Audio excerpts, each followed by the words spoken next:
I'll have to press the got up thing here. Okay, good evening, everyone. At 6:05 p.m., the October 20th meeting, October 20th, 2022 meeting of the Mountain View Wisconsin School District Board of Trustees is called to order. Item 1A is a Pledge of Allegiance. Will everyone please stand for the pledge? I pledge allegiance to the flag of the United States of America and to the republic for which it stands, one nation, under God, indivisible, with liberty and justice for all. Thank you, trustees. May I have roll call, please? Devin Conley, Christian. Ellen Wheeler, Laura Berman. And I'm Laura Blakely. Let the record reflect that all 5 trustees are present. The next item, 1C, is approval of the agenda. So moved. Second. If any members of the public wanted to comment on the agenda, now's the time. Raise your hand in Zoom, please. Okay, seeing none. If all in favor, please raise your hand and say aye. Aye. Aye. Okay, on a motion made by trustee Wheeler and seconded by trustee Conley, the motion passes unanimously.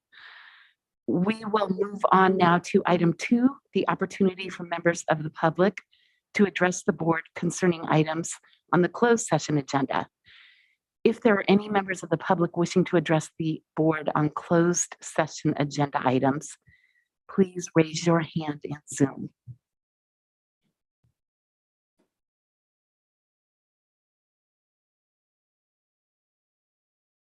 Okay, seeing none, at 6:07, the meeting is adjourned to closed session.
Okay, at 6:43 p.m., I would like to reconvene open session.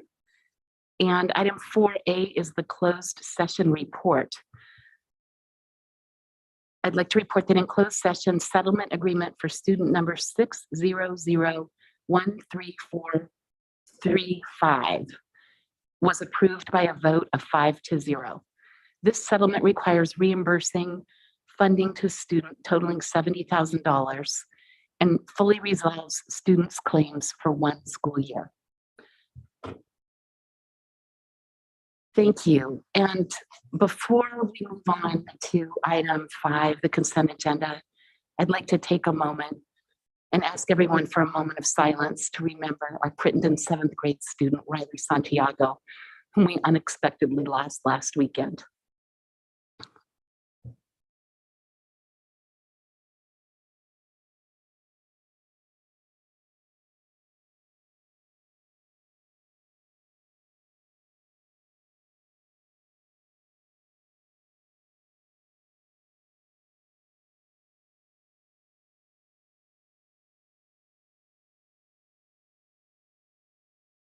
Words cannot express our heartbreak. Our hearts go out to Riley's family and community. We ask the entire community to join us in sending them your love and support.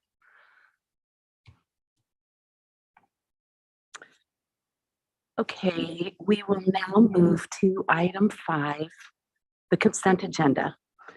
All items on the consent agenda are considered to be routine and will be approved in one motion. If discussion is required, items may be removed for separate consideration. Do I have a motion?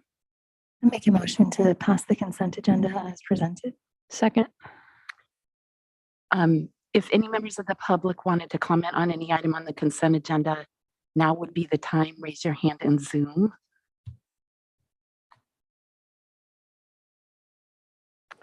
Okay, I don't see any. So all in favor, please raise your hand or say aye. Aye. Aye. Okay, on a motion made by Trustee Conley and seconded by Trustee Wheeler, the consent agenda was approved unanimously. We'll now move on to item 6, communications. 6A is employee organizations.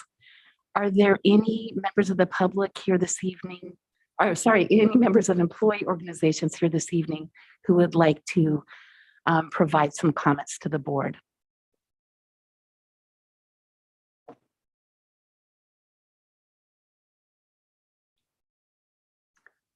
Okay, seeing none, we'll move to item B, which is district committees. Are there any anyone here, any members of district committees that would like to make comments to the board? And if you're on Zoom, just raise your hand in Zoom.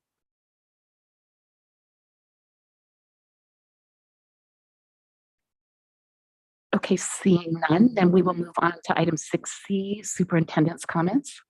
Dr. Rudolph? Yep. Good evening, board. Just a couple of quick comments. Hopefully you can hear me okay. Yes. Great. Just want to remind everyone that the safety drills will be occurring next week. We're excited about working on those, and that October is Safety Month. I do want to report, though, that we are going to do some modified adjustments at a couple of our sites. We've trained all of our staff, but we won't be doing the run, hide, defend training at Crittenden, just considering everything that's actually taking place over there. And then we will do a modified drill also at Stevenson for other reasons. And so all of our staff have been trained and we'll go over it, but in those two cases, it will look just a little bit different. Also want to just let everybody know that our first Cafecito of the year is scheduled for November 9th at 5:30. And then lastly, due to unforeseen circumstances, we're going to be canceling the community check-in tomorrow. We'll have our next one at the November 3rd meeting. And I just want to echo what President Blakely said.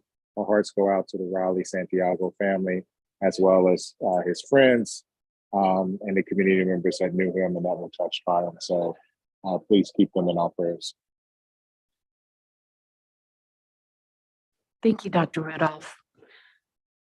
Okay, we'll now move on to item 7, community comments. This is the time reserved for community members to address the board on items that are not on the agenda. The board and administration welcome this opportunity to listen. However, in compliance with the Brown Act, the board is not permitted to take action on non-agenda items. If there are any members of the public here this evening wishing to speak on an item that is not on today's agenda, will you please raise your hand in Zoom?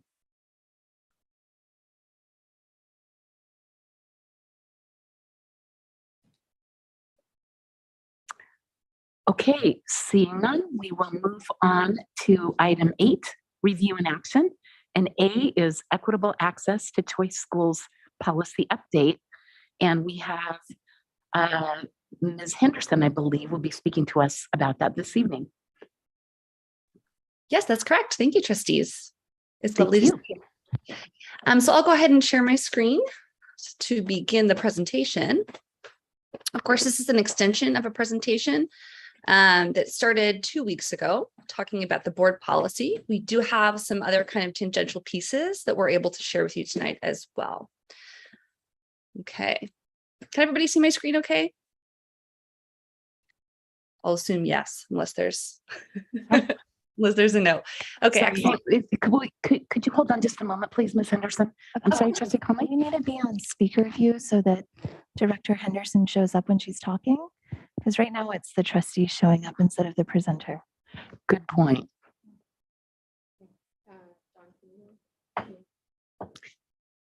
So, Ms. Henderson, your deck.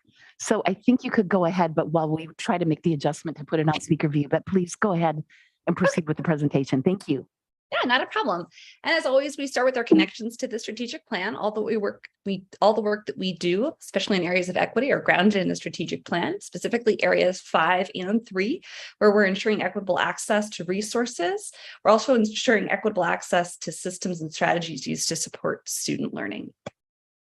So for today's goals, there's a slight modification from the slide deck you received, only because this is on review and action. So we actually can approve today the updated board policy administrative regulation language, unless otherwise requested to revise. So today we'll be reviewing and you have the chance to approve the language. And you'll also be receiving an update on the calculated weights used during the lottery for the upcoming lottery taking place February of 2023 for the 23-24 school year. And of course, the thresholds that are calculated annually for determining socioeconomic disadvantage levels 1 and 2.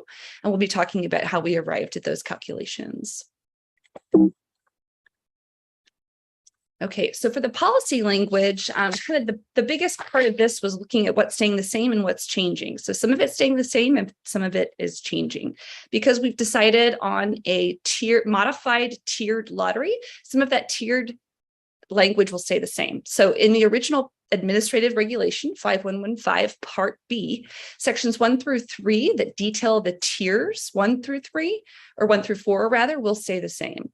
So this means that all siblings will be prioritized for admission, followed by school and district staff in line with the current priorities. The biggest changes come in section 4 when we reach priority 9, and priority 9 is basically the all other students category. And so what we've done is we've inserted a weighted lottery component into this section. So the language, of course, has to change.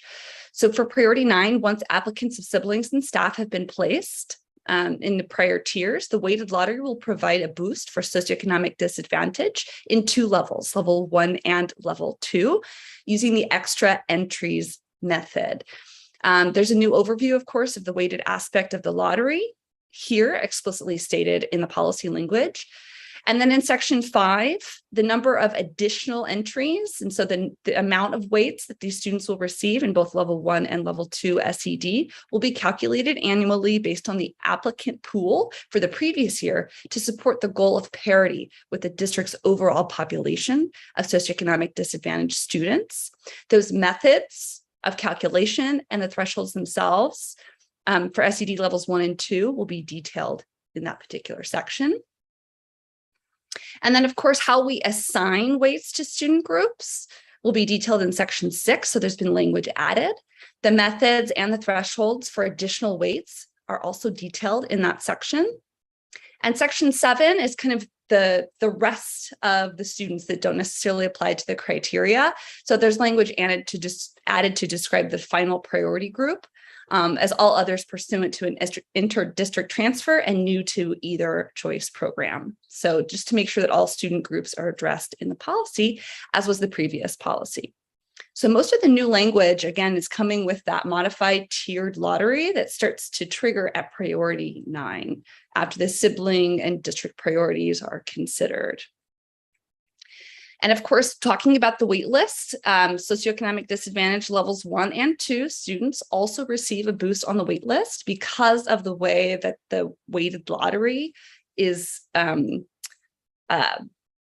done, right? So extra entries in the lottery, essentially when all the seats are filled, would also mean an increased chance of getting a higher spot on the wait list for SED levels 1 and 2, though there's never a guarantee for any student, right, to get an advantage on the wait list or on the seats. In terms of socioeconomic disadvantage, those extra entries do increase the chances of doing that. This does not mean that a socioeconomically disadvantaged student leaves the school. The seat will automatically be filled by another SED student. That would be more of a quota model, and this is not that. We still wanted to preserve that chance element. So this is in line with all of the decisions that have been previously made. It's really just now we get to put the language kind of in its final form, and of course, update all of the public-facing documents that go along with the lottery. And so here are the annual calculations to be applied for the lottery. So we've talked a lot about in theory about kind of what it would be like, and now we get to see kind of how that shakes out in this particular year.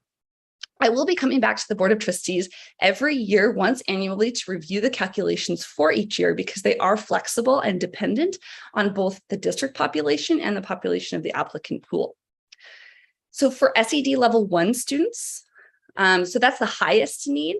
So that would be family income, direct cert, or parent education, or family income below 185% of the federal poverty level. So students who typically qualify for free or reduced lunch, or students with parents who have not graduated high school.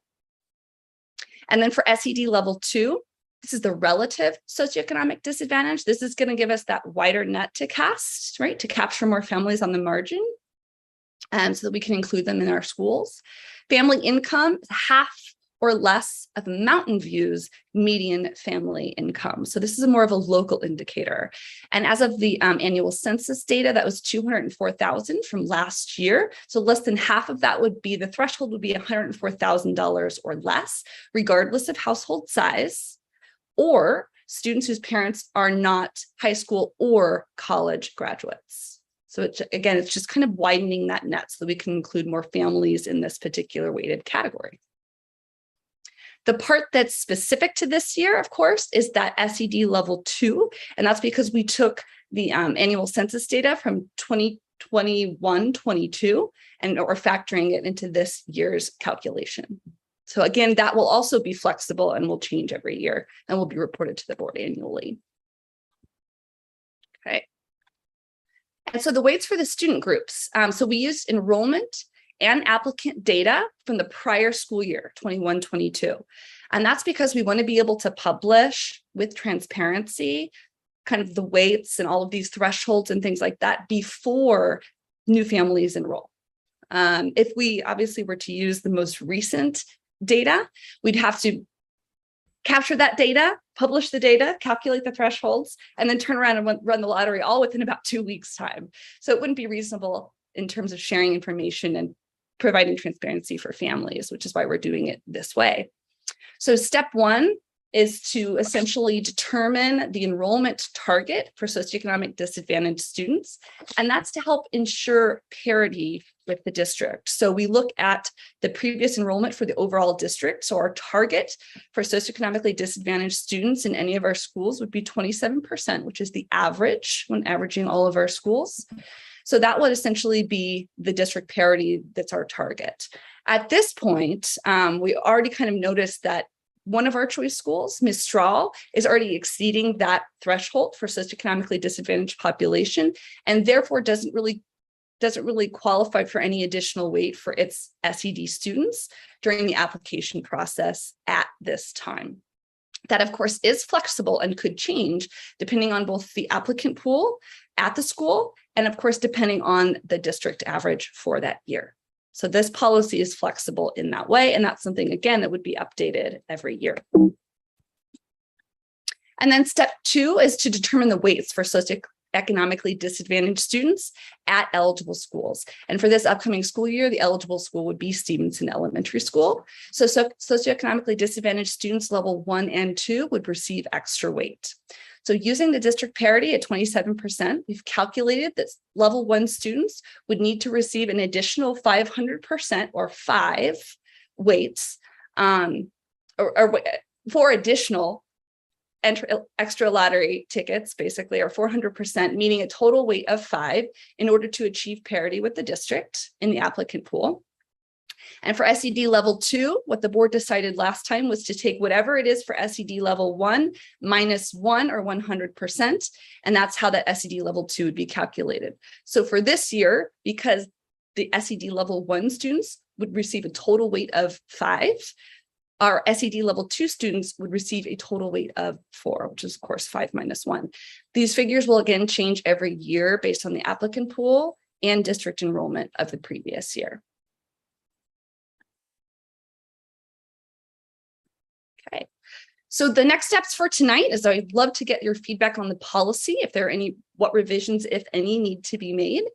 And that's the action item here, but also feedback on the weight calculations or any questions that I can answer to help make it a little bit clearer, more transparent. If any revisions need to be made there, this would be a great time to do that as well. So with that, I'll yield the floor, and I'd love to answer any questions if you have some. Thank you, Ms. Pullman. We appreciate the presentation. So trustees, any clarifying questions? Ellen? Yes, thank you. So regarding students who get in via the lottery, once they're in the next year, are they considered to be a regular attendee of the school, or do they have to reapply every year? It's a great question. So they would fall under priority 1. So all students who were previously enrolled that previous school year would receive basically the first shot at getting a seat. So it's a way to make sure that students who are previously enrolled will continue to enroll. Trustee Chang? Thank you for the presentation. 2 questions. One is, so I understand in the presentation that if there is more applicants who are socioeconomically disadvantaged that applied than our district average, there's no weight. What's the mathematical scenario if it's just slightly less than the district average? So if it's like our district number is 27%, and let's say like 24% applied, how does that calculate differently than if let's say only 8% socioeconomically disadvantaged students applied, and that is extremely less than our district average? So there is a mathematical possibility that you could assign a quarter or a half a weight to a particular population. That would be at board direction. And so we'd have to look at the applicant pool and the enrollment data, and the board would decide, at kind of what thresholds, either whole numbers or half numbers, to assign weight if they felt it was necessary to achieve parity. Thank you. And last question is, if the weights are determined by the previous year's enrollment, let's say last year, very few socioeconomically disadvantaged students applied. So that coming to this year, we're putting a big weight on it. And let's say this year, a lot of people applied. Does that mean that's possible, conceivably, if this year's pool didn't represent the same trend as last year, that a lot of people are getting the weight? Does that make sense? Like, let's say last year only 8% applied, and let's say that everyone heard there's a weight, and I welcome people to apply. But then, let's say now instead of 8%, let's say a lot of people who are economically disadvantaged apply. Does everybody get that weight that was used because they anticipated a small pool? Does that make sense? What I'm asking? I'm not fully understanding. Now, when I want Let me rephrase the question then. Is that So the way Trustee Chang, I think I can explain. I think I understand what you're saying. The weight is actually determined every single year, and so it doesn't like add to a cumulative effect. It always simply adjusts to whatever the percent. So if it's 10 or 15%, it's 10 or 15%.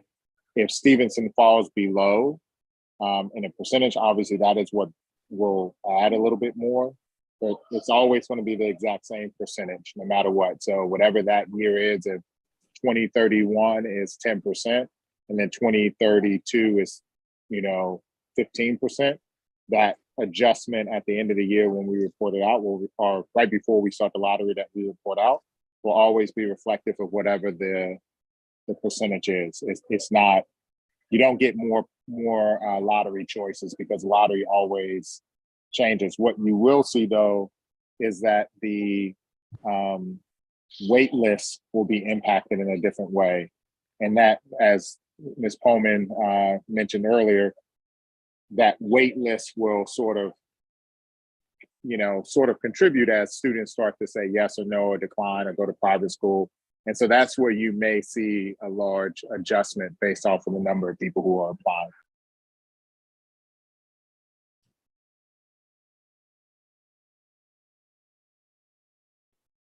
Does that answer your question, Trustee Chang, or do you need another crack at it? I can give a little stab. So the percentages, the percentage that matters is the previous year's overall enrollment for the whole district of SED. And then depending on how many students apply, the lottery will adjust for the current application. The current application doesn't carry year to year. Yay. Awesome. All right. Teamwork. Did anybody else have clarifying questions? Okay, thank you. Oh, Trustee Chang. Sorry, I said only two. It's a quick one. The mathematical formula, will that be done by software or is it going to be kind of like a spreadsheet style system for the calculating of applicants? So the lottery itself will be written through PowerSchool, which is great. In terms of like the actual algorithms, we could get those to you another time if you were interested in them. I don't have them in front of me today. But is it like a spreadsheet, or will there be an incurred cost for like a third-party software tool, or is there not an anticipated large cost for this? Or no, there's no additional cost because we're using a system that we already have purchased. Thank you. Yeah, I think that was explained at our last session. Great, thank you. So, are there any members of the public here this evening that would like to address the board on this item? If so, please raise your hand in Zoom.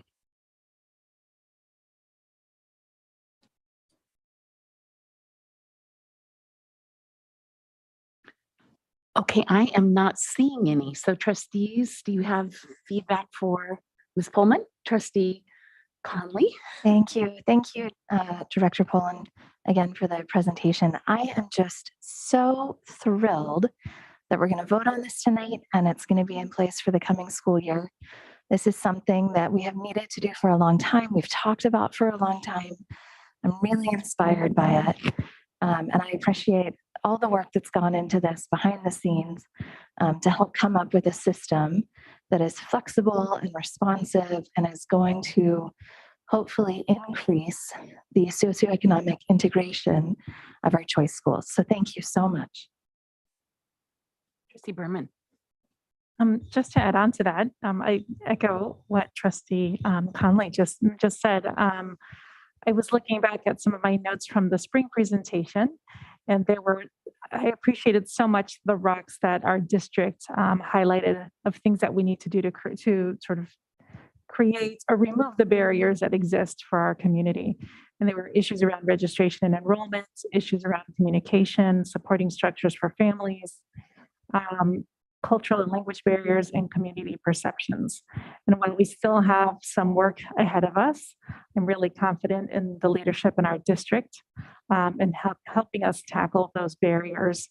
But tonight, I just want to really celebrate our policy change. I think it's a significant milestone, and in making our choice schools more accessible to Mountain View families. So thank you very much. Trustee Chen. I think I support the changes in the policy as presented. In one section in 6B, in the language and just kind of how the weights work when it's communicated to parents in the not the policy language, but just like the follow-up parent communications. I do think that the weighted system is still quite complicated for a parent, or I mean, I'm an educator, even it's a complicated thing. So I do think that we may still need the follow-up communication material will still need some polishing so that parents can feel confident to understand what their prospects are and how the system will work going forward. That doesn't impact the policy. I support the policy, just the follow-up paperwork and on equity of choice programs, something I was thinking as we were looking at this of how our district arrived at the two choice programs we had, and in the history of both programs, while distinct and different, are the results of parent activism. And when I think about parent activism, and I think that there's also kind of it is often very difficult for families who are socioeconomically disadvantaged to activate and advocate for the programs they want equal to some other families. So in the long-term strategic future for choice programs, we may want to look at really actively reaching out to socioeconomically disadvantaged families to ask them, what are they looking for in choice programs? Because it is, right now we have two choice programs, and those are because of parent activism. And now we are expanding our vision and equity, which I fully support. I think that also means us reaching out to those families in the long term and asking them, this is your district too. What do you want in choice schools in the future? Thank you. Thank you, Trustee Chang. I think depending on the size of the district, we're somewhat capacity constrained in terms of how many choice programs we offer and continue to ensure the quality education across the board. But as we grow, maybe there would be more room. I'm perfectly comfortable with both the policy and appreciate all the hard work that's gone into it, as well as the weight calculations and the SED thresholds. So thank you. Did anybody else have any other comments or? Do we need to make a motion? I was just going to then ask you that. May we have a motion? I make a motion that the board adopt revisions to Administrative Regulation 5115.b as presented. I'll second. Did we do public comments already? Yep. There weren't any. Thank you. Thank you, though, for the reminder. Okay. So all in favor, please raise your hand and say aye. Aye.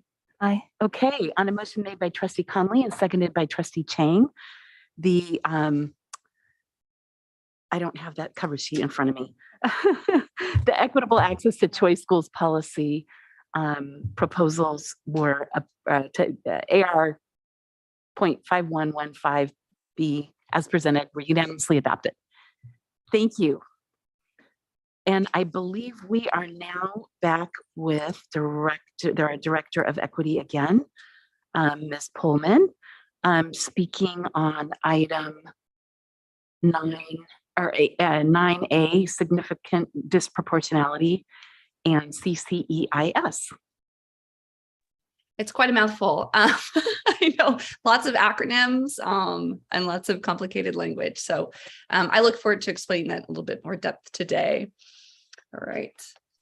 I had all of my tabs ready to go. And of course, they just disappeared on me. Of course, the work that we do while I'm pulling this up is aligned with the strategic plan. I'm going to go over the same goals that it was before, and that is goals 1 and 3, which have a lot of kind of equity issues embedded in them already. And that is goal 1, effective and consistent instructional practices that meet the needs of all students. And of course, inclusive and welcoming culture, making sure that we expand and enhance culturally relevant approaches to student, parent, and community engagement. And you'll see those things, of course, sprinkled throughout all of what we're going to talk about today. So that's exactly what I went over. All right, so what is disproportionality? I've gotten really good at typing it on a keyboard, but it wasn't so easy at first. It refers to the over-representation of a particular racial ethnic group as being identified as having a learning disability relative to any other racial or ethnic group in the district. So that's really what the state's looking at when they target significant disproportionality, is that over-representation. An LEA or school district that exceeds a threshold set by the state for at least 3 years is said to be significantly disproportionate. 109 LEAs throughout California or school districts have been identified in 2021 as significantly disproportionate. This is not an issue or this is not a hurdle that is singular to our district. And in fact, we've relied a lot on our SELPA. We've relied on a lot of surrounding districts in their collaboration. 75% of districts in our SELPA, like I said, have been identified for the same area as we are. It's indicator 10, and that is Hispanic and Latino students are being overrepresented and over-identified as having learning disabilities, specifically in regards to the classification of specific learning disability. So SIGDIS, for short, and the law. So the Individuals with Disabilities Education Act, or IDEA, requires districts to take steps to address the significant disproportionality in their district. So districts found to be significantly disproportionate have to complete and implement a plan that's called the CSACE plan, or Comprehensive Coordinated Early Intervening Services. So we call it CSACE for short. So SIGDIS, CSACE. CSACE plans must be sent to and approved by the state along with quarterly progress reports. So there's a lot of accountability measures woven in there. And you've seen this before because this is not the first year that we've been significantly disproportionate, but I want to remind you of the process, which is very regimented. So the programmatic improvement process for significant disproportionality, all throughout, we obviously want to apply a cultural lens through the phases of the process, but the first phase is getting started and forming a team. Phase 2 is a really, really intense data analysis and root cause analysis, kind of to determine the factors that are contributing to our disproportionality. Phase 3 is the planning for improvement with multiple stakeholder groups. And of course, phase 4 is implementing, sustaining the plan, and then of course, progress monitoring. Here's our CSACE leadership team. And as you can see here, there's just lots of different departments involved with the creation and oversight of this plan. And that is incredibly important for the sustainability piece. That interdepartmental collaboration is key for building a sustainable practice. And though we really are looking at, of course, passing and implementing a CSACE plan, it's really more about building in those sustainable systems and processes to make sure that we're addressing this particular need in our school districts long term, and not just when we're in significant disproportionality. All right. So the previous CSACE plans, like I mentioned, this is our 3rd year of being identified by the state as significantly disproportionate. So we were first identified in 2020 and 2021, but of course you remember both those years, there were a lot of different things going on with COVID-19, school closures, and a fallout of the pandemic, which will be discussed in terms of how we were able to pivot and change the plans around for those years. But of course, we complied with all of the regulations and we sent in the plans. They were sent to and approved by the state in December, respectively, of each year. Each plan, and this is kind of complicated because you have to write a new plan each year, but each plan technically spans 27 months. And that's because the state really wants to make sure that you're building sustainable systems. So in any given year, if you're significantly disproportionate more than 1 year, you're going to have 2 plans that overlap, which means 2 plans that overlap, right? 2 measurable outcomes, 2 budgets. So it is kind of quite the chess game in terms of moving those pieces around to make sure that they're in the right plan. So for that reason, each year really needs to be built on the previous year in order to really maintain an effective and targeted use of funds so that you're not being pulled in a million different directions. And of course, all of the action steps in the plan itself need to be tied directly to the root causes that were identified in your intense data analysis with multiple stakeholder groups. So the previous root causes and the root cause kind of reports were included in your board packet. And I could go over these item by item, but I'd actually love to go all the way to 2022 and talk about how they've deviated a little bit from previous years. I think that would be most illustrative. Our our root causes over the years, because of our experience with doing it, because of, learning more about the process, learning more about the issues, talking with our community members, talking with different groups, we've been able to get more specific, we've been able to get more nuanced, we've been able to get more targeted in our root causes. So if you look at kind of the evolution of them, that's really what you'll see. So our root causes are clustered around 3 main areas. The first one is district-wide culturally responsive MTSS system is still in development. So we've only partially implemented this intervention tool. And unfortunately, that has led to possibly a perception that special education services are the primary intervention tool for struggling students and not something that comes after the end of an MTSS process. So because that process is still in development and not all teachers and administrators have been trained on each segment of that process, that could be contributing to our significant disproportionality, especially when that misconception is allowed to proceed. The other cluster area is implicit, explicit bias towards our Hispanic Latino students. And that's because of the racialized outcomes, right? So we're significantly disproportionate for Hispanic Latino students. And so oftentimes we found that in the research, a deficit-based approach to instruction with racialized or minoritized groups can have a negative impact on academic achievement for those student groups. So that's another reason we wanted to isolate specifically so that we could create steps to address it with this particular plan. And the final piece is just kind of a lack of understanding and alignment around ELD teaching practices throughout the district. So it doesn't really vary, obviously, in quantity, right? We make sure that all of our students, especially students who are English learners, receive their designated ELD time and minutes. What may vary across school sites, we're arguing, is either the quality or the actual things used, right, to teach ELD.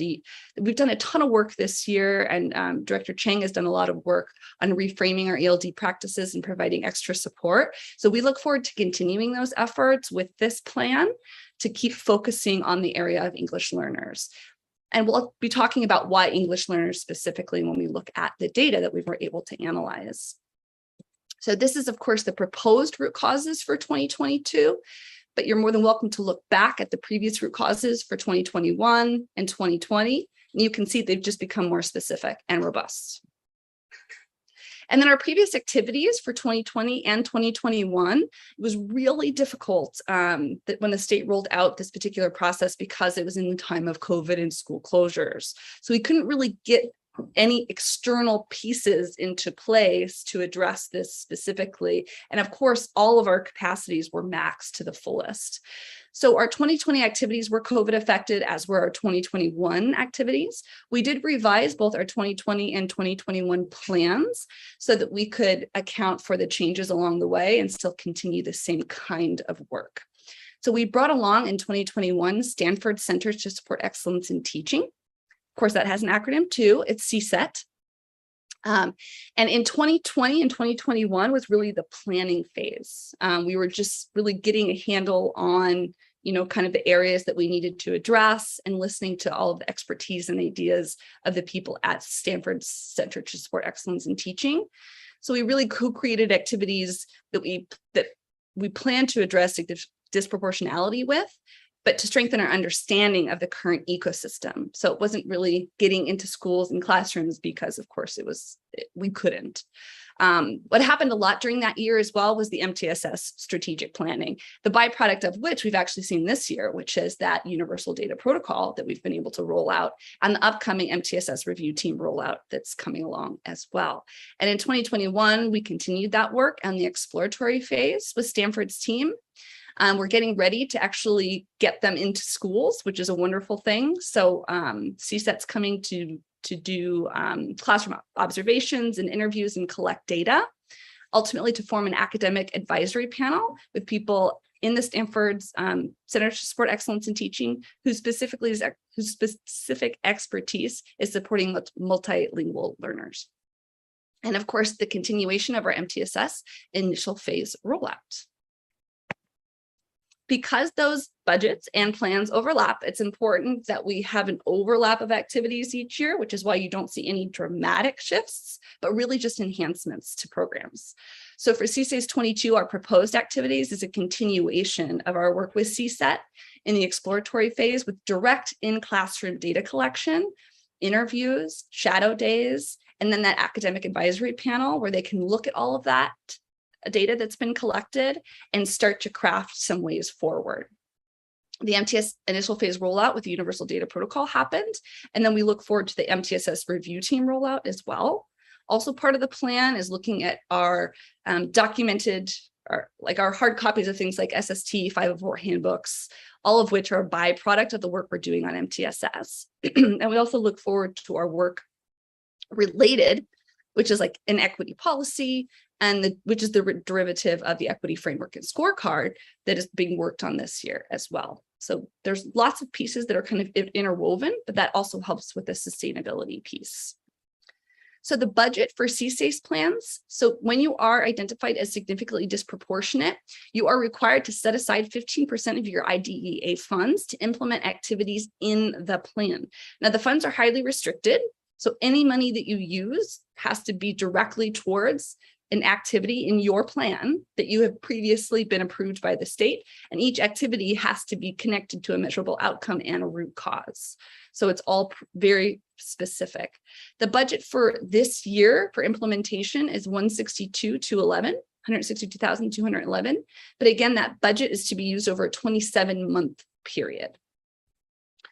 There are two budgets that will be overlapping once the 2022 plan is put into place. So it's important that we designate the money to the correct activities and the correct plan. We're still spending funds from 2021 due to the 27-month implementation timeline, overlap from 2020, and then of course, limiting factors such as COVID-19. We couldn't get anyone into the classroom to start doing some interventions. So for this reason, consistent plans and activities and budgets is really important from year to year. That really immersive data analysis that I was talking about before in order to get to the root cause phase, I want to share with you a little bit of what was used, what kind of data and what analysis tools. So for qualitative data, the state provides something called an annotated checklist for addressing racial disproportionality. And so we use that with our CSAS leadership team, lots of conversations around that and data collection. And then we also had a focus group with the teachers in our target population who were able to provide some really, really great feedback, kind of about boots on the ground's perspective. The quantitative data analysis that we did, we used New York University's Racial Ethnic Disproportionality Data Analysis Workbook. We used a performance trends analysis using MVWSD performance data longitudinally. And then we also used a lot of state reported information regarding our English learners. All of those tools were used concomitantly to compose our root causes and then our action plans. The main findings that we found that helped contribute to our root causes was obviously the qualitative data that showed us that there was an inconsistent or likely an inconsistent ELD practices across sites throughout the district. And then of course, the perception of special education being a primary intervention tool. And then of course, the developing MTSS plan that isn't fully implemented, which we look forward to the full implementation and the effect that it will likely have on significant disproportionality. And then for quantitative, we found that factors like socioeconomic status, race, ethnicity, and EL status can combine and compound to increase barriers for students, as illustrated by the persistent performance gaps. And so we're looking specifically at the intersection of all of those variables closely to see what kind of targeted interventions and supports we can provide. So there were similar root causes from 2020 and 2021. Like I said, they've just gotten more specific, nuanced, and targeted. And so here are those root causes again for 2022, related to MTSS in development, implicit, explicit bias, and the lack of alignment across the district of ELD teaching practices and materials. The state, of course, doesn't expect that you're necessarily going to roll out an entirely new program for the entire district population. So they ask that you isolate a target student population upon which you apply interventions, progress monitor, right, to see if they work or they're not working. And there are, of course, there's a lot of variables that they ask you to consider when you're targeting your student population. So the previous target populations are followed throughout a length of time, kind of like a longitudinal study might do. And the target populations in our district so far with our CSACE plans have consisted of a cohort of first graders who are at Therakoff, Castro, and Mistral. And that is the same for 2022's plan. And the rationale is really we wanted to target a group that represents multiple subgroups. It's not simply Hispanic Latino students or students with disabilities, not simply EL students or students who are not English learners, and not simply students who are socioeconomically disadvantaged and not, though those populations, of course, are particularly vulnerable and populations we wanted to focus on with this particular plan. So that's how those schools were targeted in terms of their enrollment data. So these sites were chosen due to their demographics and student populations, considering SES, EL status, students with disabilities, and race and ethnicity as one of the many factors. Considerations with all of this work is that the leadership team for CSACE has worked really hard to ensure the plan is aligned to our LCAP and the strategic plan. And both of those things are really important for that sustainability piece, because even after the plan has elapsed or we're no longer in significant disproportionality, the work will still remain because it's embedded and interwoven into our LCAP and our strategic plan. The teams have worked carefully to ensure that the plans work in tandem with other district initiatives. So often significant disproportionality and CSACE get brought up in other meetings with other items, right? Because it's something that we can embed and tackle together, even with other teams, regardless of whether or not that's required by the CSACE plan. Both plans are major multi-year endeavors that include a variety of actions and strategies to address the needs of students. And this, like I said, will require long-term sustained effort to address and see significant change, and likely something that will not see, significant, huge jumps or leaps or backward steps from year to year. It's one of those things that we'll be looking at for a little while. So our next steps, the revised 2022 plan, it's been looked at by many, many eyes, will be reviewed by cabinet along with our TA facilitator appointed by the state whom we worked with previously. And of course, before that's approved by the superintendent and submitted to CDE. So CDE is going to review the plan. It's due November 1st and will inform our team of approval or provide feedback and edits. And then once approved, our team will move into implementation phase. And roll out the new implementation efforts. That again is a continuation of our work with CSET, quarterly progress reports along that 27-month time span, policy and practice updates, which of course the Board of Trustees will be privy to when they come about, and building supports and sustainability practices through professional development and coaching, both at the leadership team level and at the site level, especially when we're able to isolate things that have worked well with our target population. That's something, of course, that will naturally expand out to the rest of the district. The tangential projects that kind of are interwoven all throughout this, the root causes and activities highlight the need for continued interdepartmental collaboration, which is so important. So CSACE and SIGDIS isn't owned by one particular person or department. It's something that really, everybody takes ownership of. And the overlapping projects that are overlapping are things like the equity scorecard and the equity framework, right, to address this over representation. EL master plan is something that we'll be taking a look at as a part of this work. The strategic plan obviously has items that ensure equitable access to high quality education for all students. The LCAP and the site plans both reaffirm all of the goals detailed in this report. And then activities outlined in the CSACE proposal will strengthen this collaboration and overlap over time. All right, and I believe that is the conclusion of the presentation. So I'd be happy to answer any questions that you might have in addition to the ones that were previously submitted. Thank you, Ms. Polson.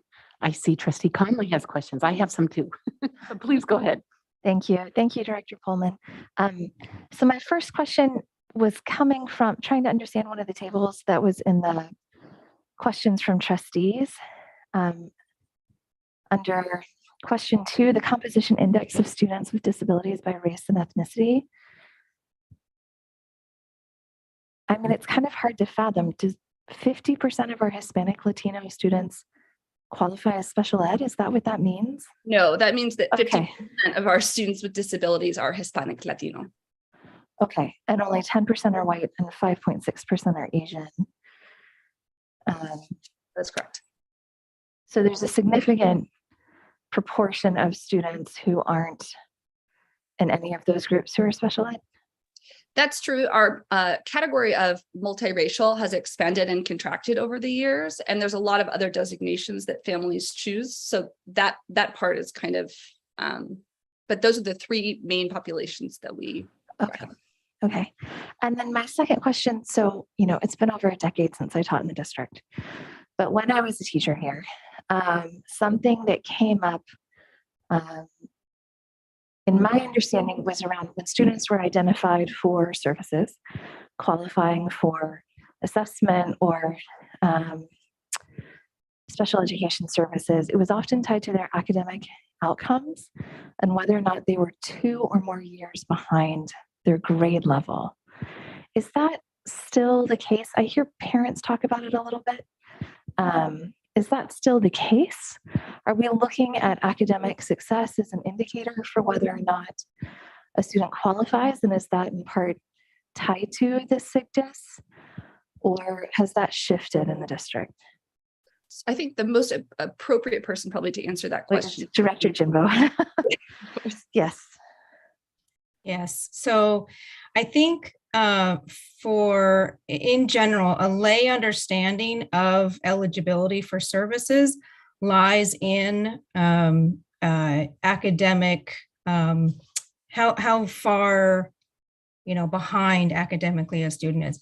There are 13 categories of eligibility where when you're speaking specifically about specific learning disability, it is related to their academic achievement. There is an element of eligibility related to academic achievement, but there's no specific grade level, being a certain grade level number behind.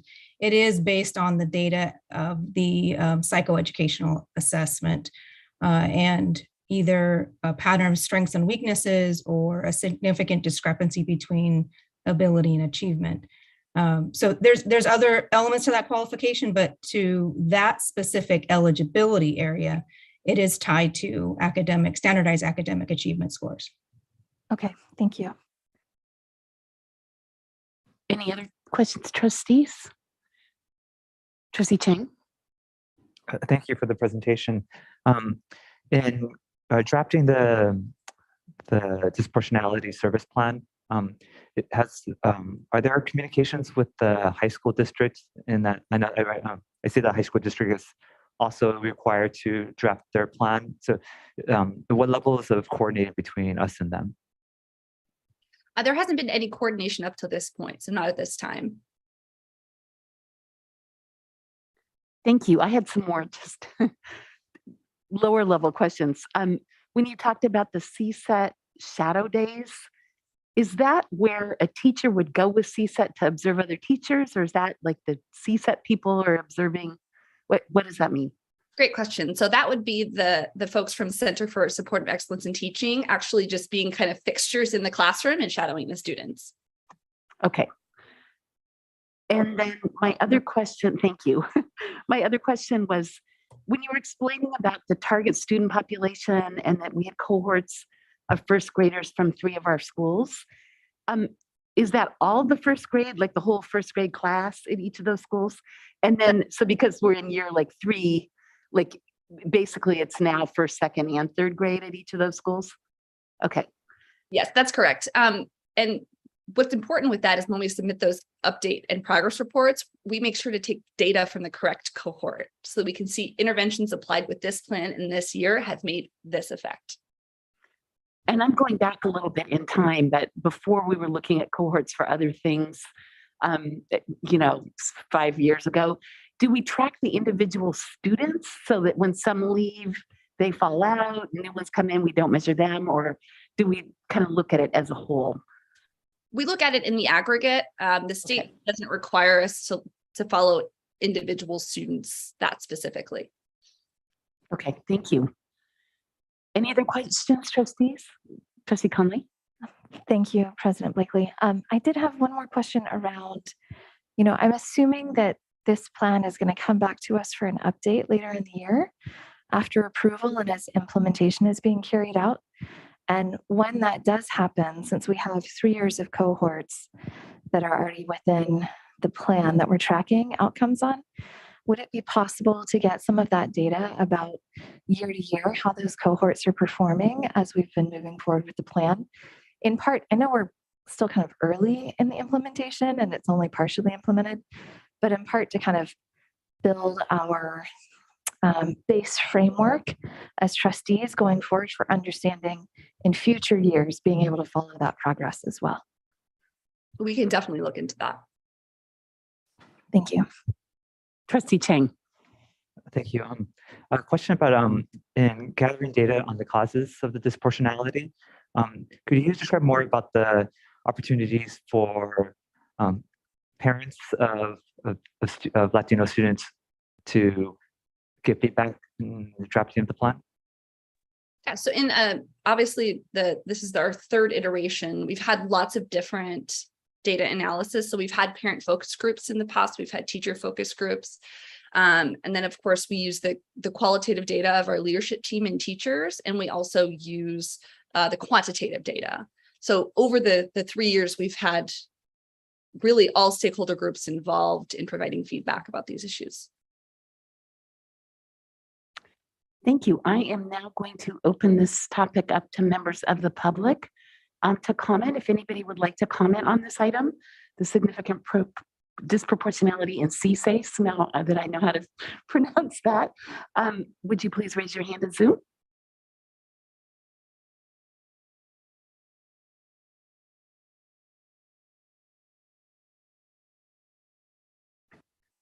Okay, I am not seeing any members of the public that wish to speak this evening. So trustees, did you have additional comments?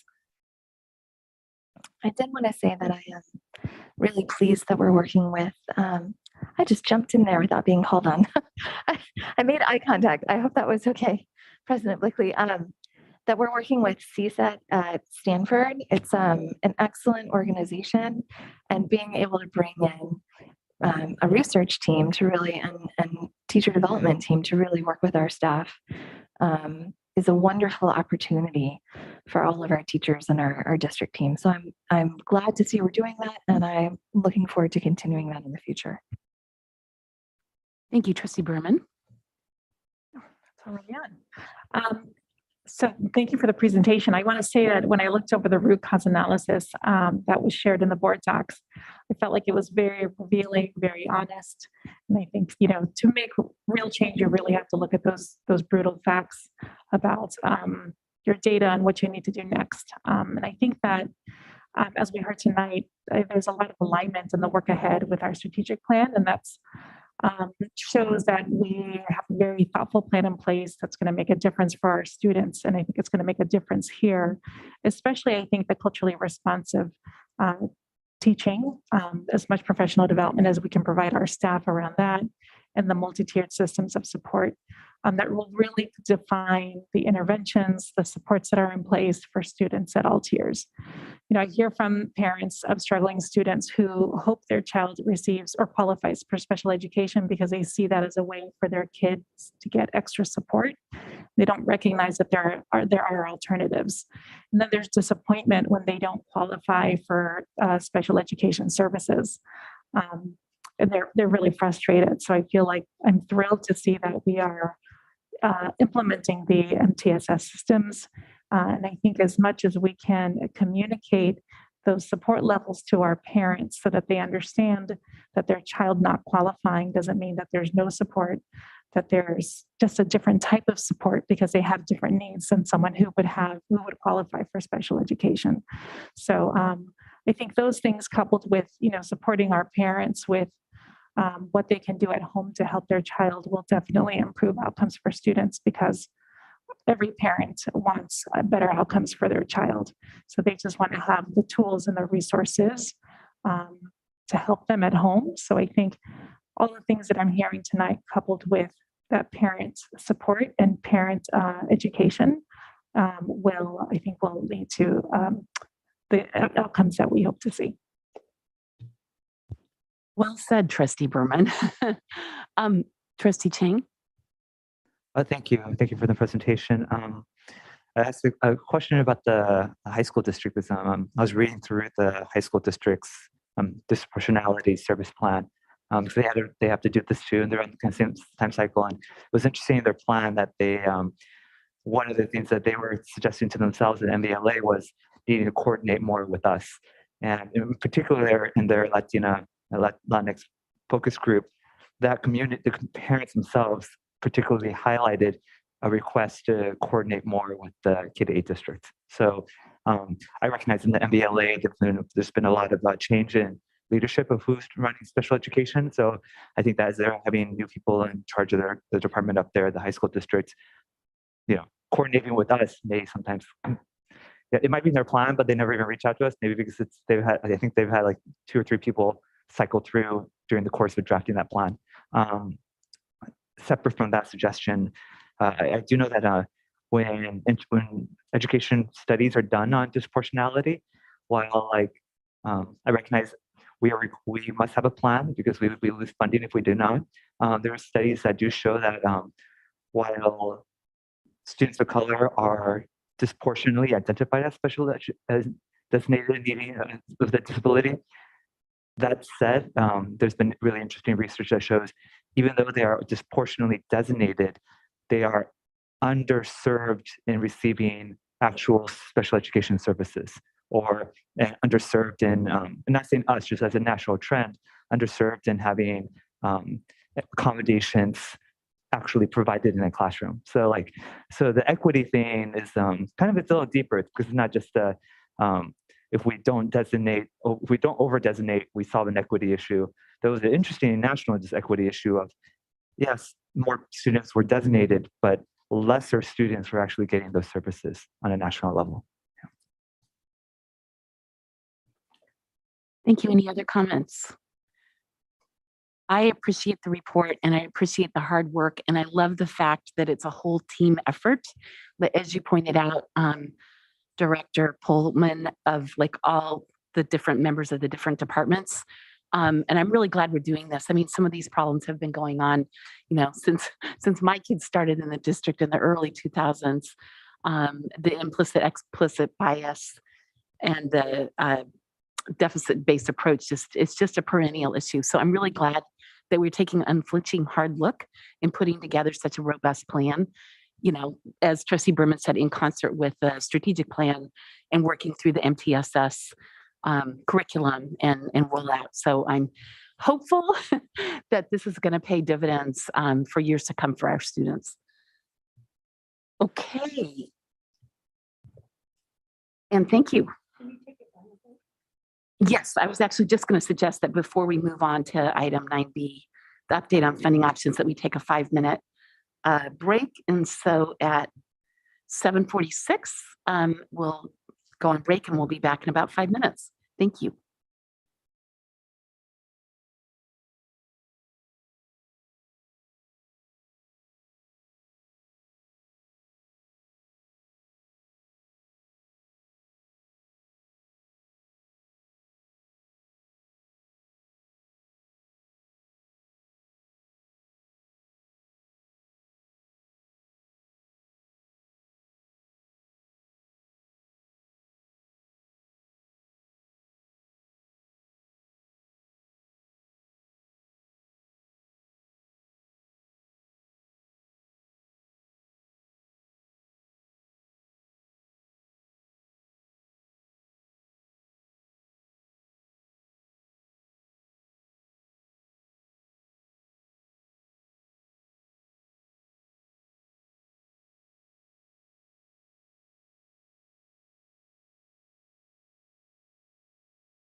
It's 7:50 p.m. We are returning from our break and we'll resume with item 9B, the update on funding options.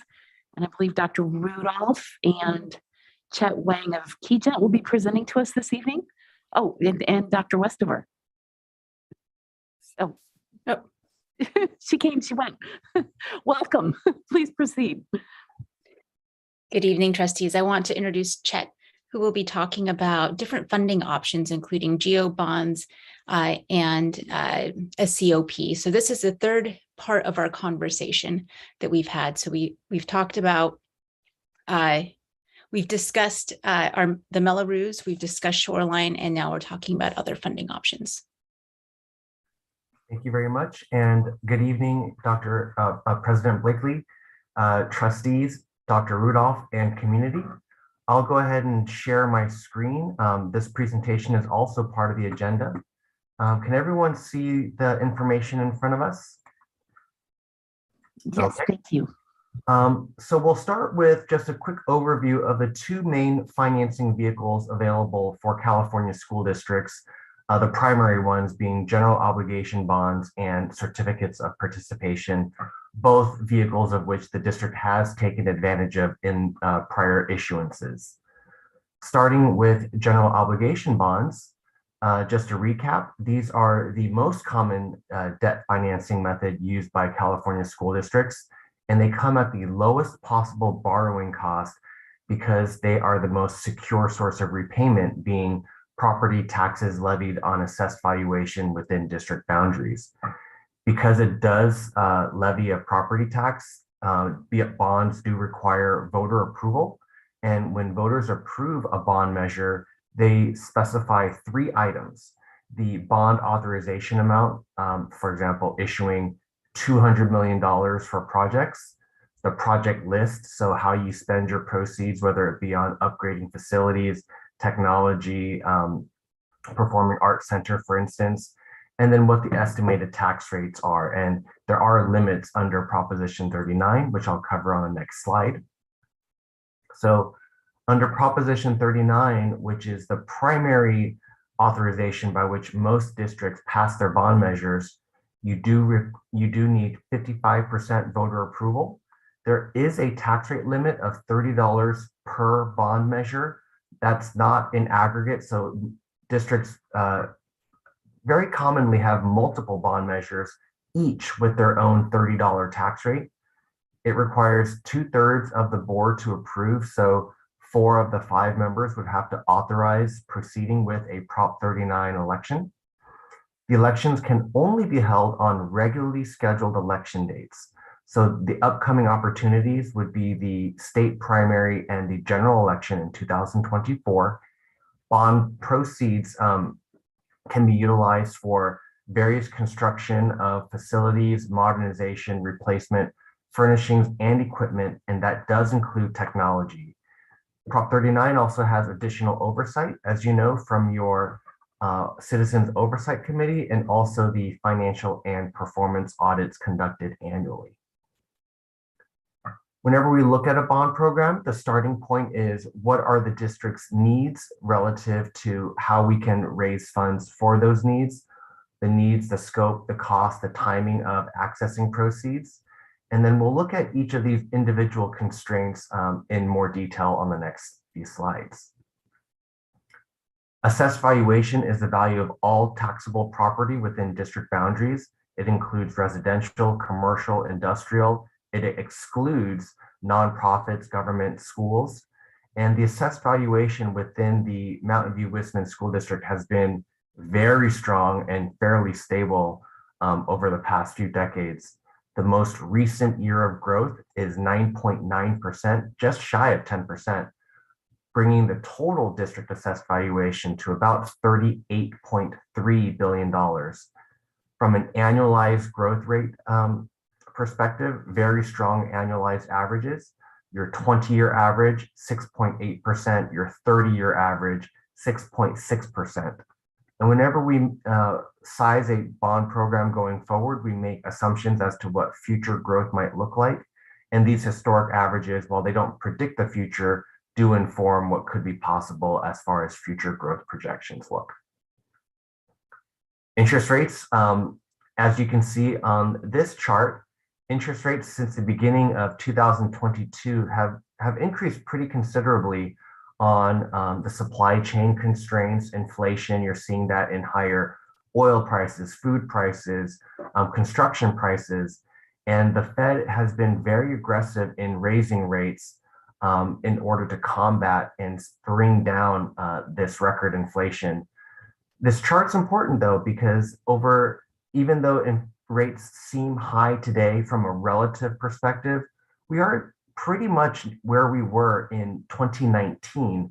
So that's the recent history.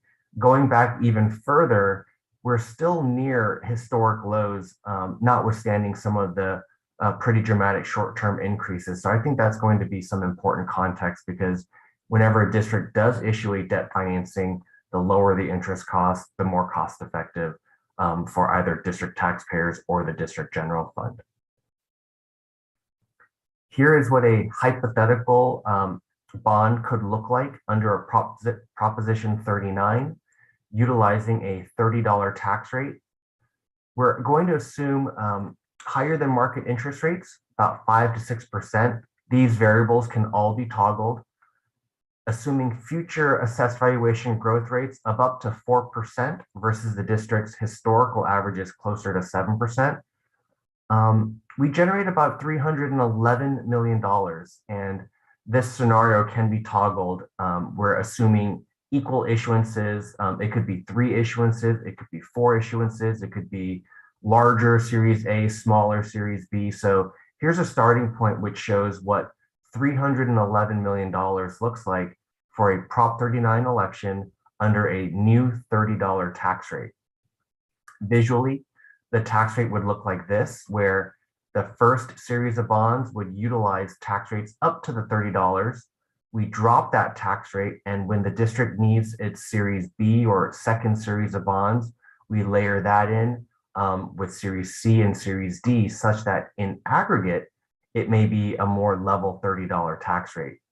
Because this bond election would be a $30 tax rate on its own, it would stack on top of the district's previous bond measures. So I've split it here, the 2 sections of the district, because the district has separate Wissman bonds from many years back and separate Mountain View bonds, and also combined Mountain View Wissman bonds. So if a new $30 tax were layered on the Wissman portion, you can see that it would level out the tax rate at about $80 per 100 in total once the Wissman bonds fall off the roll in 2025. On the Mountain View side of the original Mountain View side of the district, because there are no real remaining bonds in 23, 24, 25, the $80 in aggregate doesn't kick in until the 2025-26, at which point the Wissman and the Mountain View tax rolls would be the equivalent of each other. Statutory bonding capacity is a limit as to how much districts can issue in bonds at any given time.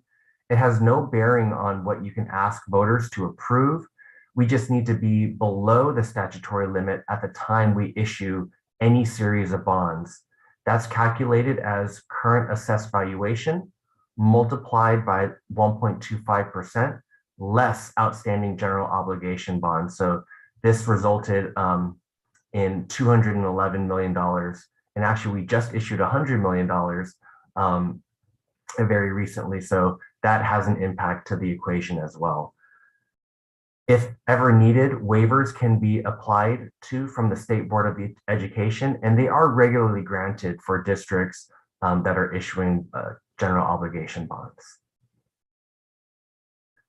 Where the district's current tax rate is represented on these 2 sections highlighted below. The Mountain View side of the district tax rate is currently about $53.80 per 100,000. The Wissman side is currently about $83, and your elementary school district taxpayers also pay the high school district tax rate of $35. So a comparable K-12 tax rate, if you will, $89 on the original Mountain View 118 on the WISPN side. So the upcoming opportunities are March 24 and November 2024. There used to be an odd year election opportunity. That was when the Foothill De Anza Community College District had odd year elections, and that was a regularly scheduled election. But since they moved to even year, the district's opportunities now are only even year opportunities for Prop 39 elections. Here's a hypothetical timeline of the required steps toward an election, whether it be March or November in 24 or 2026, but really getting a sense of the district's facility needs, determining what available sources of capital are available to meet those needs, educating the community on what the needs are, and then also conducting a voter opinion survey to see what projects could be supported, what tax rates or authorization amounts could also be supported. The key date for any election is 88 days. So whether it's March 2024 or November 2024, a board-approved resolution, including the project list and tax rate statement, has to be submitted to the county registrar of voters 88 days prior to the election date. So for a March election, that would be early December. And then for a November election, that would be early August. On to certificates of participation. And unlike general obligation bonds, which require voter approval and are repaid from property taxes, COPs are lease financings that do not require voter approval and are utilized for capital projects. The district actually did issue a COP back in 2016. So just a quick refresh, the district utilizes a district school site to create a financing lease. That lease is then assigned and sold to investors who collect on the lease payments, but provide the district with upfront funds for its various projects. More often than not, we're seeing COPs utilized as interim financings where they could be paid off at a future time, either from state funds or even a future GEO bond. And because they don't require voter approval, there is added oversight from the County Office of Education and the Auditor Controller's Office. We submit a 30-day notice, evidence the district's ability to repay a COP, and then they will sign off on the district moving forward. From start to finish, the financing process is pretty similar to GEO bonds, except for the added notice to the County Office of Education. But legal documents are drafted for board approval. The district has its credit rating updated. And just a quick note, the district on its most recent bond financing that just sold this week, the district was upgraded on its bond rating to the AAA bond rating on Standard & Poor's. That definitely helped the district garner significant investor attention. So that would be part of the process of any financing, is updating the district's credit rating. So start to finish, a COP, probably about 9 to 10 weeks to deliver funding to the district. And those are the slides I have. And with that, welcome any questions. Thank you. Trustees, any questions? Trustee Conley. Thank you very much. My first question might be more for Dr. Westover. We also have a parcel tax measure B that's going to sunset at some point. When does that parcel tax sunset? 2025. Okay. Thank you. And then when we look forward into the next year in our crystal balls, there's a sentiment that we may be moving into a recession. And Chet, do you have a handle on the passage rate of bonds during recession years? That's a great question. So it sort of depends on the recession. Back in 2008, during the Great Recession, off the top of my head, I want to say about north of 70% of bond measures were still successful. Fast forward to at the start of the pandemic, in March of 2020, only 37% of bond measures were successful. And I will say that Mountain View Wisman was successful on that dated date where other districts weren't. In fact, you achieved 69.5%, far above the 55% voter threshold. Thank you. And then I don't know, and this may be a Dr. Westover question again. Are we tracking what's going on at the county and city level in terms of bond issuance? I was just listening to a city council meeting from earlier this fall where they were talking about having to replace the police and fire department and whether or not they would go out for a bond for that, as well as other capital projects. So if the city is going to go out for a bond, that might affect our timing for a bond. And then the county is looking at a countywide bond. And so I also hear city council talking about like, oh, let's not try and do that ourselves. Let's support the countywide bond that's coming. So do we have a sense of timing on those bonds? Are we trying to keep up with what's going on in those departments or in those organizations, or could we reach out to those other levels of government and find out what timelines they're looking at? Yeah, I think what's right now, we're just talking about what could be potentially available to us. We don't necessarily have a definite timeline, unless, of course, the board tells us to move forward on what we're doing. Once we know if we're going to go out for a Melrose or a GO bond or a COP, then we'd work with our advisors, Charles Heath, to advise us on what would be the best way to go about it. And he would do the research and look into what other bonds would be on the measures and how we would be polling. Okay, I guess when I think about having to choose between the different options, what's happening at the city and the county level in terms of going out for bonds as well does affect the way I would make that decision about which one we should do. So I'd love to try and get that information ourselves if possible. I can reach out to others and try to find out, but I didn't know if in your connection with their financial departments, if you knew them.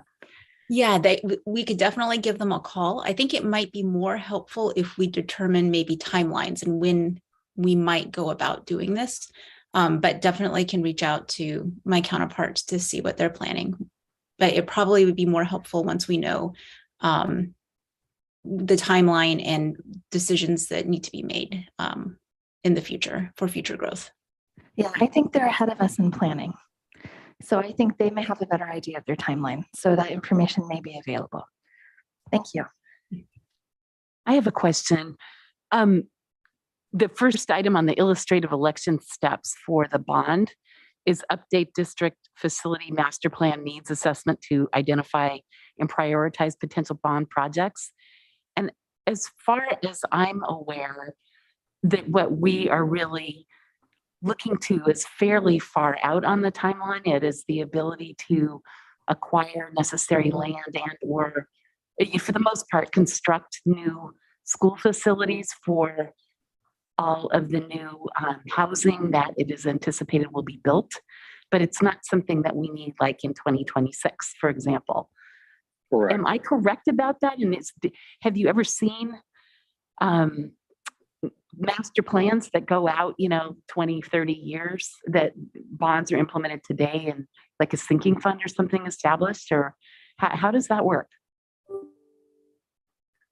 I think as far as needs assessments go, I think various districts will have different approaches as to whether they're looking at a 10-year time frame, a 20-year time frame, and it's pretty common for us to see a facility master plan that has pretty significant dollar amounts to them, the intent of which is that various bond measures over time would meet that need. So I don't want to say that it's typically 10 years or 20 years, but we do see a lot of master plans as sort of living documents that are long range in nature, but then updated as the district does progress on its facilities plan. Yeah, and I think that is something that we're working on right now. So we had our master facility plan updated before we went out for our current bond, and then we're working on updating it again now that we know more about future growth. Thank you. Trustee Chang. Thank you. When it comes to existing geo bonds for an average district. How many geo bonds usually are concurrently in process of being paid off when a district typically pursues another one? Is there like a norm for a district our size? For That's a great question. I'm just going to shoot from the hip a little bit and say it's anywhere from 2 to 4 bond measures at any given time. It's not uncommon for it's very common for districts to still be active on existing bond programs and request new bond programs, even when there is some existing authorization. And we commonly see districts with overlapping taxes from multiple measures. So I'll say about 2 to 4 on average from what I've seen. Thank you. And I don't know if this information is available right now, but for our district right now, how many concurrent bonds are we still surfacing, and do we have the end dates for those? Great question, and I have that here on page 9. So on the Wisman, the original Wisman boundaries of the district, there was a measure approved in '96 represented by the green bars. These are done in 2025. And then we go to the district-wide measures in measures G, that will be done in 2042. Measure T, we're expecting will be done by 2046. And then these purple bars represent a hypothetical new measure.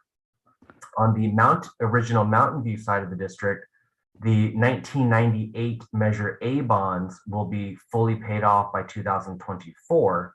And then again, the district-wide bonds in measures G and T finishing in 2042 and 2046, respectively. So in about 2 years or so, we'll be down to 2 concurrent bonds that are being serviced approximately? That's correct, on the Mountain View side, and then 3 years on the Wisman side.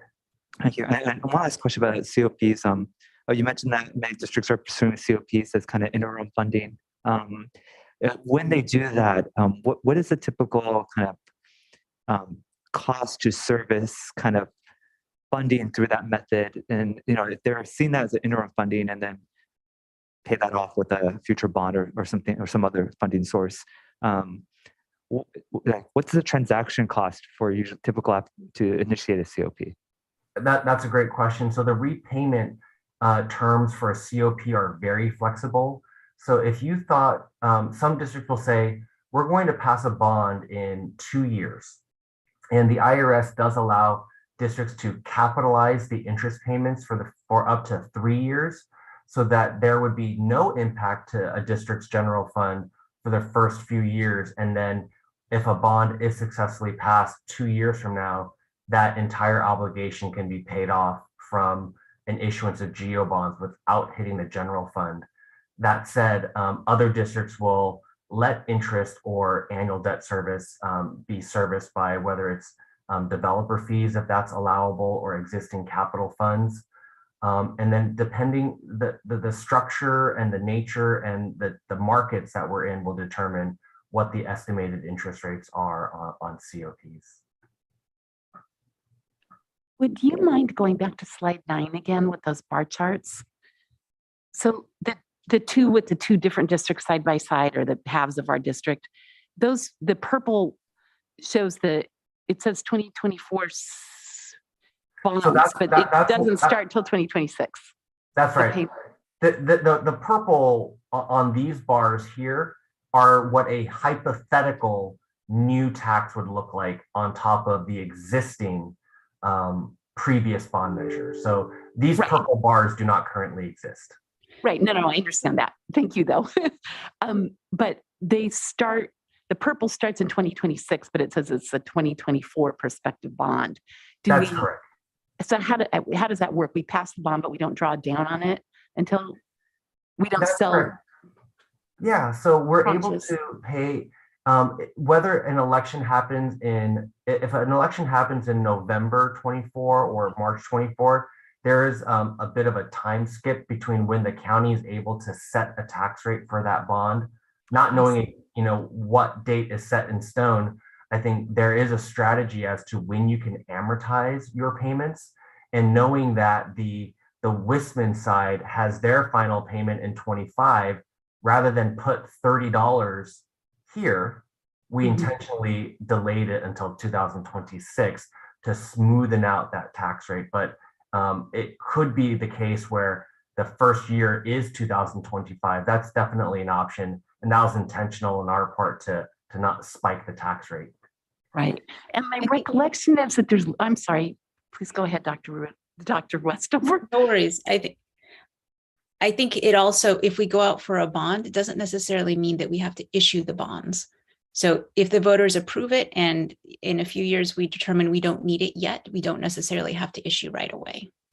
And that was actually going to be my question. My recollection was that you have to issue it all within a 3-year period. But can you defer the initial issuance? Or do I have that wrong?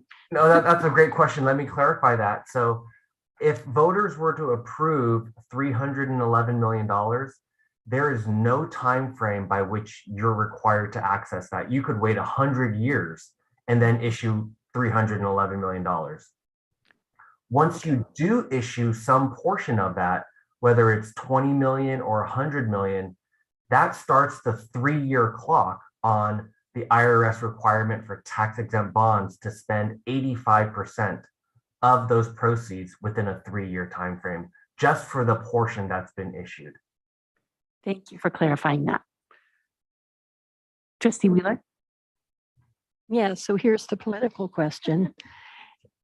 If we're not going to use the money for a long time, or we don't say we need the money for a long time, what would be the rationale for voters to approve the bond? I think some of this comes into play with what the board is going to direct staff to do. And I think this is a bigger conversation about how we're going to manage future growth. And we'll come back in front of the board to talk about the updated master facility plan and where we are with future growth. And then the board can direct staff on which direction they'd like us to go. I just want to remind the board that what we're really trying to do is uncover all the funding options. Then we'll talk about all the ways that we can adjust for short-term growth and long-term growth and other topics. So this is just, we started with a finance conversation. We're just concluding these are all of our finance options, from a Mello-Roos to a GO bond to a certificate of participation, or possibly using the share shorelines if that deal was to manifest that way. And then now we'll start moving on to boundaries and some other conversations. And so probably more than a year from now, we'll have to start making some strategic decisions, but it doesn't necessarily mean that those decisions are funding wise. It just means that we've covered every single one.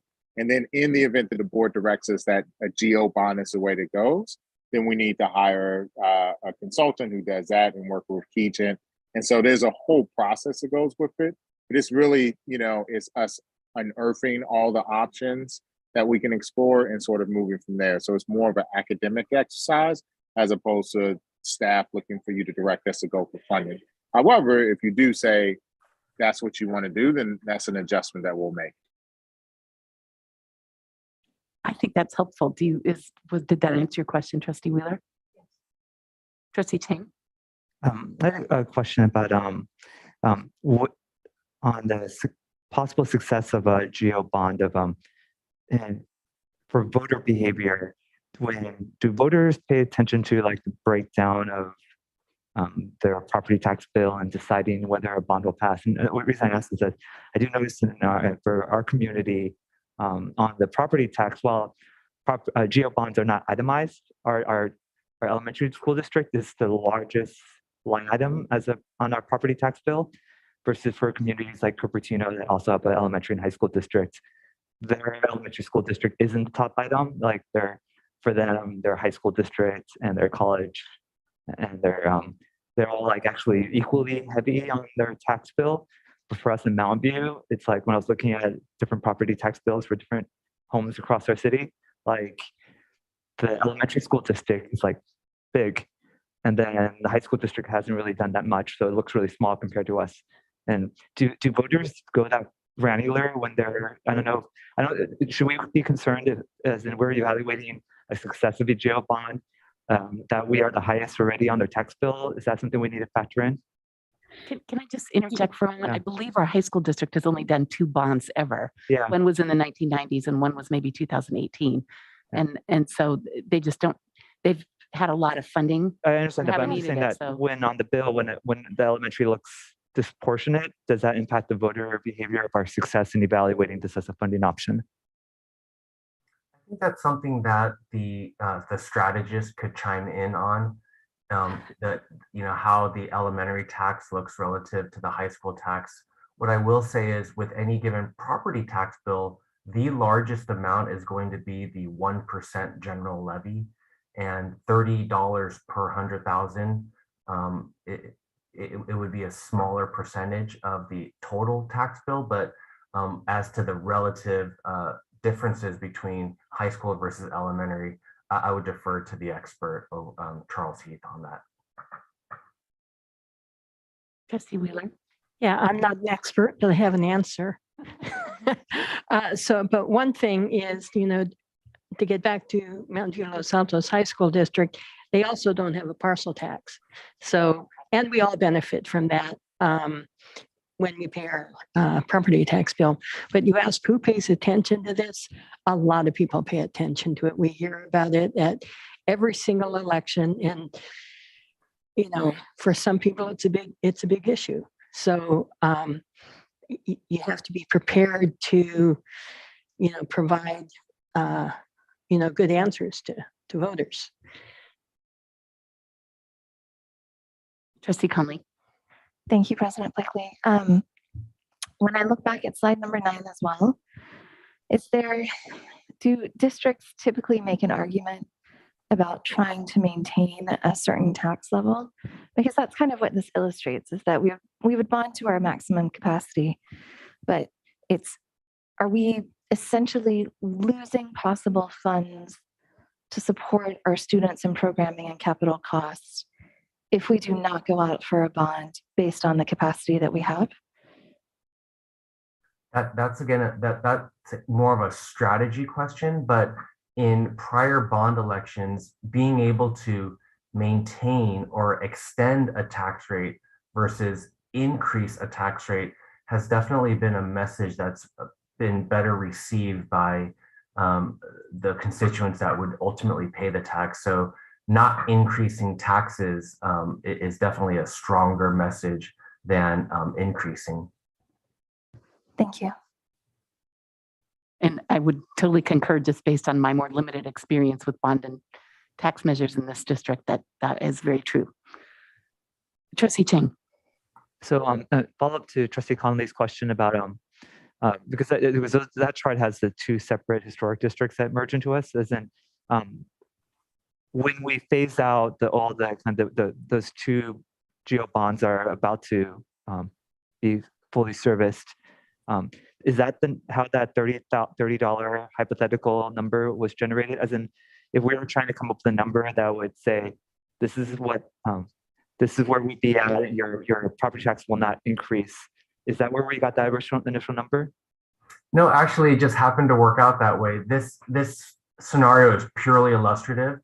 And because Proposition 39 allows $30 per 100,000, that was the starting point. If voters decided that $20 was the right number, then this would be $10 less than every single year. It just so happens that it, on the Wisman side, smoothens out that tax rate. I see. So if we put both charts together, what is the number if we were trying to shoot to not have a bump in their property tax? Like, what would it be? Would it be so it'd be 30 to 300 million? That's correct. And I want to say that the Wisman side would not experience a bump, but that's because the Wisman bonds aren't paid up. They've got a much larger tax that ends in 25, whereas the Mountain View side does not. So the Mountain View side currently pays a lower tax rate. A new $30 tax rate would be an increase for the Mountain View side, the original Mountain View side. Okay, thank you. Okay, are there any members of the public wishing to comment on this item? If so, will you please raise your hand in Zoom?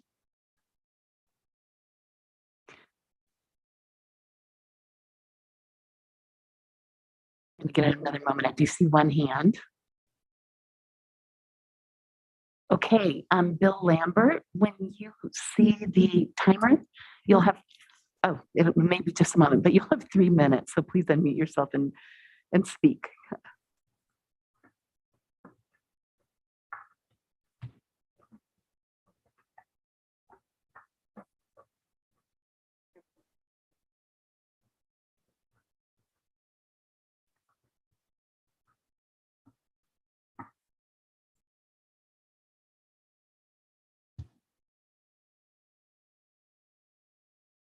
Bill, are you okay if we just monitor and maybe make some hand signals at the minute marks? We're having trouble getting the timer up. Okay, I'm unmuted. Thank you. I'm just going to make a very brief comment. We're having trouble hearing you. I don't know if it's your headset. Hold it. Okay, you should be able to hear me now. Yes, thank you. Very brief comment. It would be interesting if the $30 per $100,000 assessed value was changed, or if our total bonding capacity for the district was changed. And that's my comment. Much less than 3 minutes. Thank you. Okay, trustees, are there any additional comments? I think a lot of the questions we had were some sort of like comments, but are there additional comments from anyone? Trustee Chang. Assuming, I mean, if we're talking about having to build the schools that are anticipated, it doesn't sound like any one finance vehicle will fund the whole thing, right? Probably not, or maybe not, right? So if the idea of a geo bond that that for many Mountain View residents is not really changing their property tax, but just kind of continuing, sounds like a very compelling. And maybe that won't be enough, but I just know that often that's very compelling to voters when they're asked to throw on another concurrent geo bond that doesn't actually increase their tax threshold. Is that like pretty easy pass to voters? Maybe not. Trustee Conley. Thank you, President Blakely. I think, I mean, this is what, like 4-dimensional chess that we're trying to play here. So it always makes me a little anxious when we have these funding conversations. But as we look forward, we also need to, besides future growth, we need to take into consideration that if we update our master facilities plan, there's going to be ongoing maintenance and renovation costs for our district. That's not just about future growth. So I imagine that if we did go out for a bond, let's say in 2024, that it wouldn't just be future growth. It would also be some current needs of the district as well. We're not accomplishing all of our needs that we identified in our master facilities plan for Measure T already. That was a 10-year plan. So there are further things that are going to need funding in the immediate future beyond just future growth. So nobody enjoys having to pass a bond, but if we need to do it, we need to do it. And if we need to ensure the fiscal health and facilities health of our district, we need to do it. I think that's a conversation for, future For another meetings, time. but I understand your point. Yeah.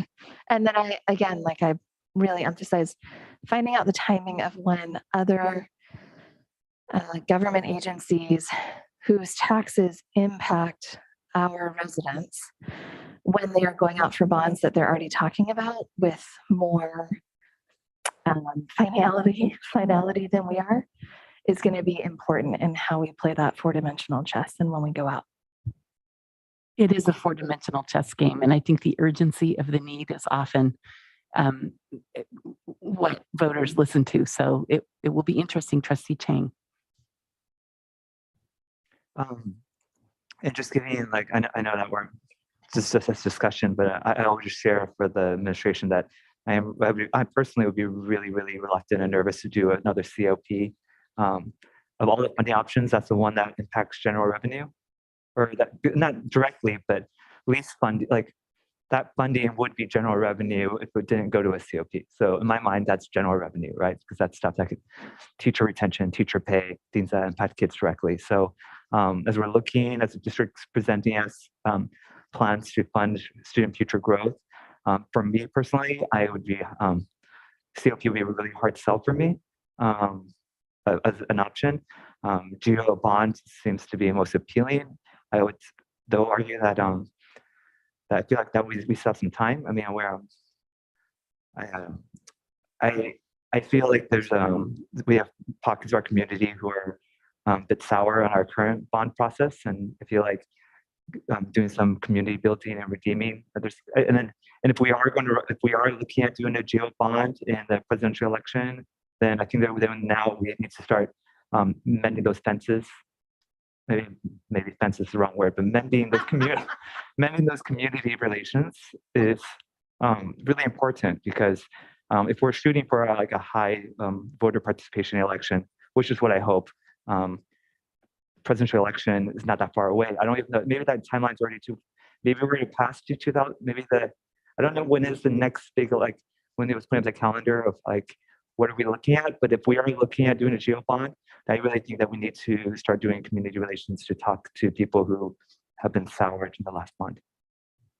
Thank you, Trustee Chang. Trustee Berman, you look like you had something you wanted to say. No? No? Okay, well, thank you, Chet and Dr. Westover. We appreciate your time. I always learned something new despite having heard these conversations many times and worked on a number of these measures over the years. There's a lot of nuance.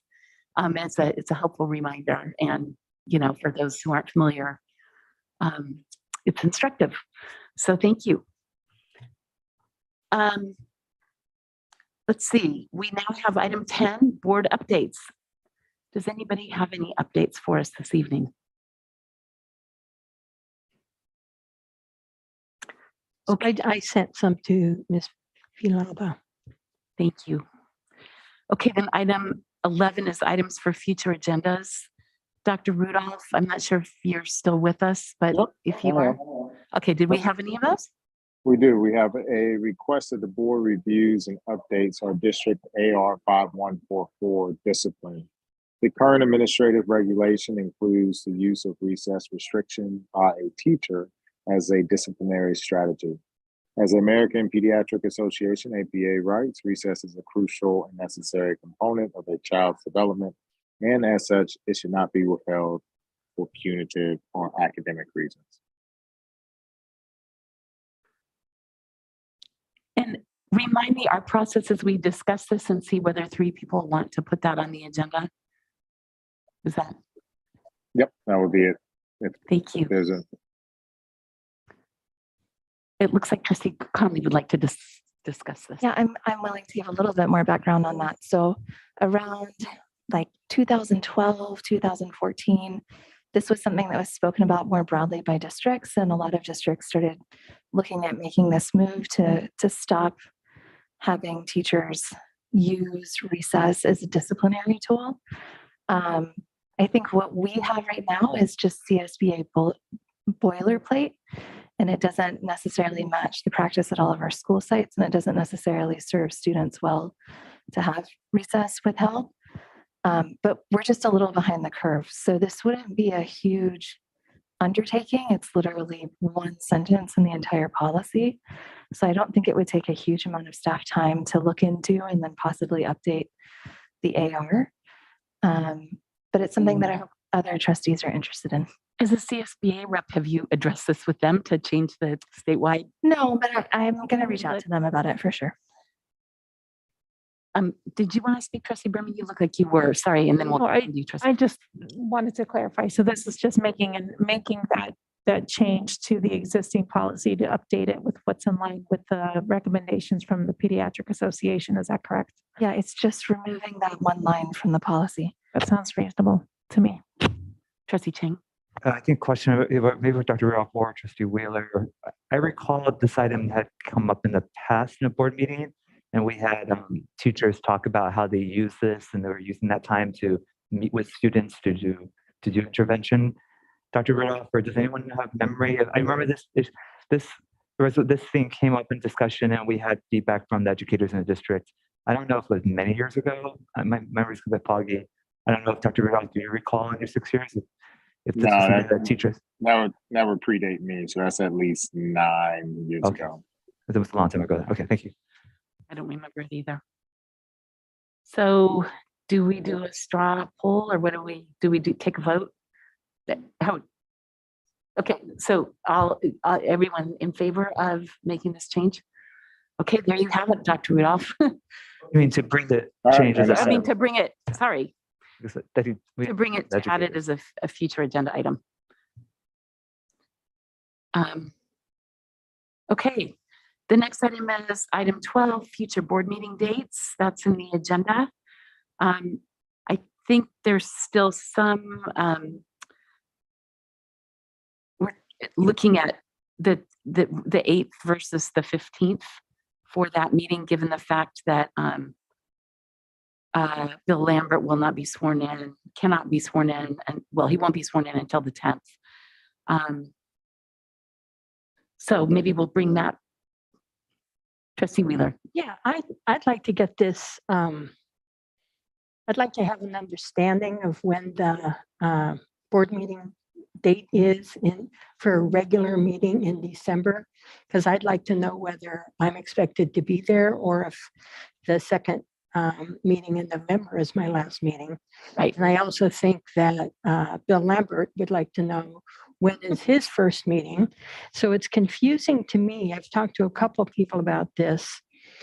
At the very end of our last meeting, we talked about having Bill Lambert sworn in on the Saturday that you have set for the retreat. And it is unclear whether that Saturday is also going to be a full agenda day, regular agenda day, or is the plan to have regular agenda, which I would attend on that Thursday, and then Saturday would be Bill Lambert being sworn in, and that would be the only part of that agenda. What is the understanding here? Well, so my proposal and understanding is for the Saturday part is, as you say, it will only be the organizational meeting and the swearing in, and then we will just have a board retreat on governance and, team interactions and that sort of thing. So that's the Saturday. And the issue is whether we do have some business. It's not a lot, is my understanding from Dr. Rudolph. That's correct. But we do have some business that needs to be accomplished at a meeting in December. And so is that the 8th, in which case you would continue to, and we always value your contributions, or would it be the 15th, in which case it would be Bill Lambert's first meeting other than the organizational one. It looks like Devin wants to say something. Yeah, I'm going to vote for the 8th because that's been on our calendar for a very long time. And it's what I think a lot of us have made plans around already as we head into a very hectic season. And Trustee Wheeler, I don't know if you would dislike that or be okay with that. Oh, I'm fine with having it, Thursday, December 8th be a regular board meeting in which I am still a voting board member. Okay. I want to clear this up. Yes, fair enough. That's fair. Trustee Chang?